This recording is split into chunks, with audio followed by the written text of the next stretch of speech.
Il aura fallu que la polémique soit lancée par le vice-président du Conseil italien, Luigi Di Maio, du mouvement 5 étoiles, pour que les Français entendent parler du franc CFA.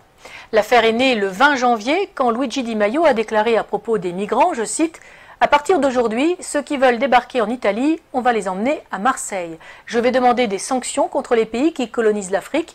La France imprime le franc dans les colonies pour financer une partie de sa dette. Pour laisser les Africains en Afrique, il suffirait que les Français restent chez eux. » Fin de citation. Le franc CFA, c'est le franc de la communauté financière africaine qui est le nom de deux monnaies communes héritées de la décolonisation. Le franc de la communauté financière en Afrique pour le Bénin, le Burkina Faso, la Côte d'Ivoire, la Guinée-Bissau, le Mali, le Niger, le Sénégal et le Togo. Et le franc de la coopération financière en Afrique centrale pour le Cameroun, le Congo, le Gabon, la Guinée équatoriale, la République centrafricaine et le Tchad.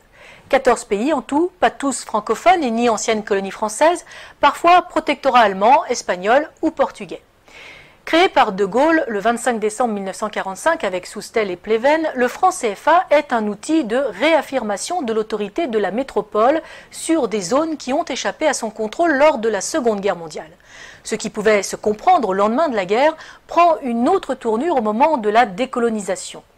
Ce franc CFA, imprimé à Chamalières dans le Puy-de-Dôme, dans le fief de Giscard d'Estaing, ampute les pays qui l'utilisent de la marque de leur souveraineté. On gardera à l'esprit le parallèle avec l'euro. L'infantilisme financier et l'irresponsabilité dans lesquels ils sont encore tenus ont engendré des peuples d'assistés chroniques. Leurs chefs d'État sont devenus des mendiants et des voleurs pratiquant d'un côté une politique de révérence envers la puissance étrangère qui les protège et qui détient leur porte-monnaie et spoliant de l'autre leur population. Sans entrer dans les détails techniques d'un système complexe, il faut savoir que la quantité de monnaie délivrée à chacun des pays africains de la zone franc est contingentée et, dans l'absolu, la France peut à tout moment diminuer ou arrêter sa livraison de billets. Comme elle peut prendre la décision de dévaluer cette monnaie. Ce qu'elle fit en 1994 avec le FMI et les États-Unis, générant des conséquences très dures pour les États et les populations d'Afrique. Par ailleurs, pour se garantir, la France est habilitée à stocker et à gérer à Paris, pour les pays de la zone franc, 50% des devises provenant de leurs exportations sur des comptes d'opération. Elle en ponctionnait la totalité jusqu'en 1973 et l'équivalent de 65% jusqu'en 2005. Les recettes en devises du cacao, du café, de l'EVA, du pétrole, du coton, de l'uranium, de l'or, du diamant, du manganèse, des métaux rares, etc. vendus dans le monde entrent donc pour une bonne part à la Banque de France et non dans les pays africains de la zone franc qui ont généré ces exportations. Un flux en dollars, livres sterling, yens et euros dont le Trésor français a la garde et place à son profit sur les marchés financiers internationaux. Autre confiscation très avantageuse pour la France, le dépôt de l'or africain dans nos coffres qui vient garantir ce franc CFA et qui s'ajoute aux réserves d'or de l'État français, nous permettant de figurer en bon rang parmi les États occidentaux dont les réserves d'or sont les plus élevées. Après les États-Unis, 8100 tonnes, l'Allemagne, 3400 tonnes, le FMI, 2800 tonnes et l'Italie, 2450 tonnes et devant la Russie, 2000 tonnes. Un avantage non négligeable en période de crise. Un bon moyen, par exemple, de rassurer les agences de notation et les marchés auxquels la France emprunte de quoi boucler son budget. Enfin, le franc CFA constitue avant tout un levier politique qui permet une ingérence directe dans les affaires d'un pays.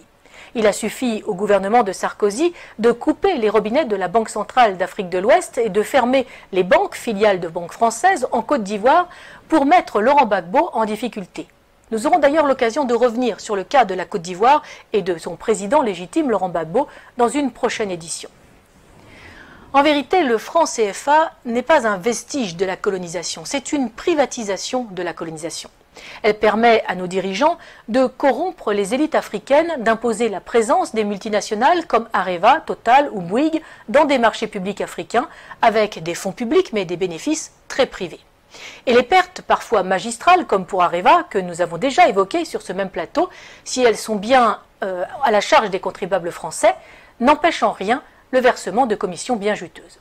Ce sont les mêmes multinationales qui font venir la main-d'œuvre africaine en Europe, un sous-prolétariat déraciné de pays corrompus et ruinés, une masse d'esclaves qui a l'énorme avantage de faire baisser les salaires des Européens et de mettre à mal tous les systèmes sociaux de protection, maladie, retraite, famille et les services publics. En multipliant les bénéficiaires sans apporter de nouveaux contributeurs, l'équilibre est rompu, les systèmes de protection et les services publics ne fonctionnent plus. Du coup, les bénéficiaires légitimes, les seuls contributeurs, les deux souches, n'en veulent plus et le privé peut prendre la relève et empocher de juteux bénéfices. Les délires complotistes, Charlie Hebdo, dans son édition du 27 octobre 2004, citait des propos tenus par Renaud Dutreil, alors ministre de la fonction publique, le 20 octobre à Paris, lors d'un déjeuner-débat de la Fondation Concorde. Je cite: « Le problème que nous avons en France, c'est que les gens sont contents des services publics. L'hôpital fonctionne bien, l'école fonctionne bien, la police fonctionne bien. Alors, il faut tenir un discours, expliquer que nous sommes à 2 doigts d'une crise majeure, mais sans paniquer les gens, car à ce moment-là, ils se recroquevillent comme des tortues. » C'était en 2004, on mesure le chemin parcouru en 14 ans. Pour que l'Europe demeure aux Européens, il faut rendre l'Afrique aux Africains, ce qui permettra de rendre les Africains à l'Afrique. Le patriotisme social et économique que le Parti de la France veut installer dans notre pays est aussi la solution pour un développement indépendant des pays africains. Nos relations avec nos anciennes colonies est certes nécessaire pour des raisons géopolitiques et géostratégiques, mais elles doivent se faire dans l'intérêt des peuples souverains sur chacun des 2 continents et non pour les bénéfices de leur caste dirigeante, qu'elle soit politique ou économique.